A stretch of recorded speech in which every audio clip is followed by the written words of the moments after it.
میرے حضور نے زندگی کا خوبصورت زاویہ ہمیں عطا فرمایا کہ اللہ کے نزدیک جو محبوب ترین اعمال ہیں ان میں سے ایک عمل ہی ہے کسی مومن کے دل میں خوشی داخل کر دینا۔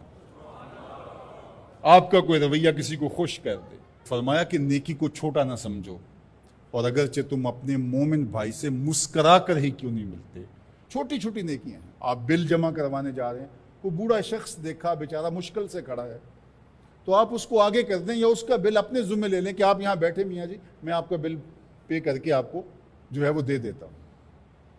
تو یہ اس سے کیا فرق پڑتا ہے؟ تو ہم نے ایک مائنڈ سیٹ رکھا ہے کہ یہ نیکی، اتنے نفل پڑھیں گے تو اتنا ثواب ہوگا، اس میں کوئی بات نہیں، دیگ تقسیم کریں گے تو اتنا ثواب ہوگا، اس میں کوئی حرج نہیں، ثواب ہوگا، بہت بڑی نیکی ہے۔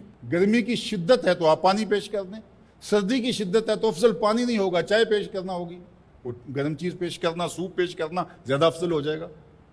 اب گرمی میں ٹھنڈا پانی، یخ بستہ پانی ہو یا آئس کریم آپ گرمی میں کسی آنے والے شخص کو کھلاتے ہیں تو وہ خوش بھی ہوگا، آپ کو ثواب بھی ملے گا، پانی کا ثواب ہے۔ لیکن سردیوں میں ٹھٹرتا ہوا آئے اور آپ برف والا پانی اس کو پیش کریں تو کام تو وہی کیا جو گرمیوں نے کیا تھا، لیکن اب اس کا ثواب نہیں ہوگا کیونکہ اس کو خوشی نہیں ہوگی اور فائدہ نہیں ہوگا۔ اس کے دل میں جو خوشی پیدا ہونی ہے اس کا ثواب آپ کو ملنا ہے۔ تو جب ننگا کوئی ہو، کسی کے پاس کپڑے نہ ہو، تو اس کو آپ کپڑے پہنائیں گے، بھوکا ہو کھانا کھلائیں گے تو یہ ثواب ہے۔ اور اگر اس کا مسئلہ کوئی اور ہے، اس کو دوائی چاہیے، تو آپ اس کو کہتے ہیں کہ نہیں آپ لنگر ہی کھائیں، میں آپ کو سوٹ ہی دوں گا، تو یہ کوئی بات نہ ہوئی۔ ضرورت ہے سردیوں میں یہ دینا ہے، گرمیوں میں دینا ہے، اس کی ضرورت کو پورا کرنا ہے۔ آج کل آپ گزر رہے ہیں ایک پلاٹ کے اندر، آپ نے دیکھا کہ اوجڑیاں پڑی ہوئی ہیں، انتڑیاں پڑی ہوئی ہیں، تعفن پھیل رہا ہے اور لوگ پریشان ہو رہے ہیں، ہمسائے بھی پریشان ہو رہے ہیں۔ ان کے ہاں شعور کی کمی ہے، یا ان کے پاس رقم نہیں ہے، یا کسی وجہ سے وہ اٹھانے سے قاصر ہیں کہ وہ اٹھائے ایک دوسرے پر ڈال رہے ہیں۔ تو آپ نے وہاں کھڑے ہو کر کوسنے دیے، محلے والوں کو برا کہا، ایک تو آپ کا یہ کام تھا، یہ آپ نے کیا اور یہ سارے کر رہے ہیں۔ لیکن اگر آپ نے وہاں کسی ٹرالی والے کو روکا اور کہا کہ یہ اٹھاؤ، کتنے پیسے لوگے، اس نے کہا میں 2000 روپے لوں گا، تو آپ نے 2000 جیب سے نکال کر اس کو دیا اور کہا کہ یہ اٹھا کے کہیں پھینک دو، میں آدھے گھنٹے کے بعد دیکھ لیتا ہوں۔ تو وہ اٹھا کے کہیں پھینک آیا، آپ نے چاولوں کی دیگ پکا کر بانٹی نہیں ہے، آپ سمجھیں شاید وہی نیکی ہے۔ وہ نیکی تھی اس وقت ضرورت کی، عیدین کا موقع تھا، یہ نیکی تھی۔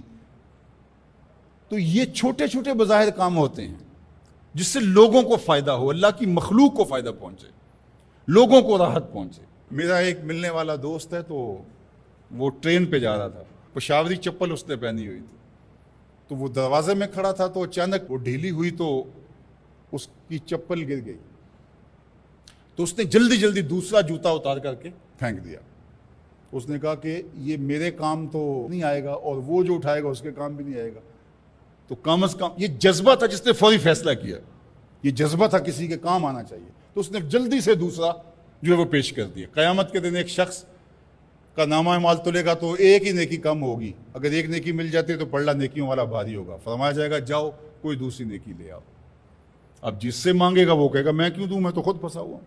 یوم یفر المرء من اخیہ وامہ وابیہ، ماں بھی بھاگے گی، بیٹا بھائی اپنی پڑی ہوگی، سب کو بیچارہ پریشان گھوم رہا ہوگا۔ ایک شخص پوچھے گا کیوں پریشان ہو، تو کہے گا کہ نامہ اعمال میں مجھے صرف ایک نیکی چاہیے، اور کاش دنیا پر اتنا وقت تھا کر لیتا، لیکن وہاں تو کر نہیں سکا اور آج کوئی دے نہیں رہا۔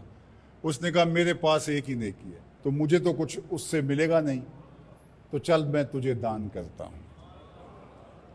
تو وہ لا کے پلڑے میں رکھے گا تو پلڑا بھاری ہو جائے گا، تو آواز آئے گی کہ یہ کس نے تیرے پہ دان کیا؟ کہا ایک بندہ ملا، اس کے پاس ایک ہی نیکی تھی، اس نے وہ بھی دے دی۔ تو فرمایا تجھے تو بخشا اصول کے تحت کہ تیری نیکیاں زیادہ ہو گئیں، لیکن وہ میرے سے بڑا سخی نہیں، جاؤ بلاؤ، میں نے اس کی بھی مغفرت فرما دی۔ ایثار کا یہ فائدہ ہے۔ تو اس نے جوتا دوسرا پھینک دیا، اس نے کہا چلو میں تو ایک کا کیا کروں گا، تو یہ اس کا تو فائدہ ہو جائے۔ تو لوگوں کے لیے آسانیاں، لوگوں کے لیے سہولتیں، اللہ کی مخلوق کے لیے شفیق بن جاؤ، اللہ کی مخلوق کے لیے رحم کرنے والے بن جاؤ، طبیعتوں میں نرمی پیدا کرو، رقت پیدا کرو، لوگوں کی پردہ پوشی کرو، لوگوں سے درگزر کرو۔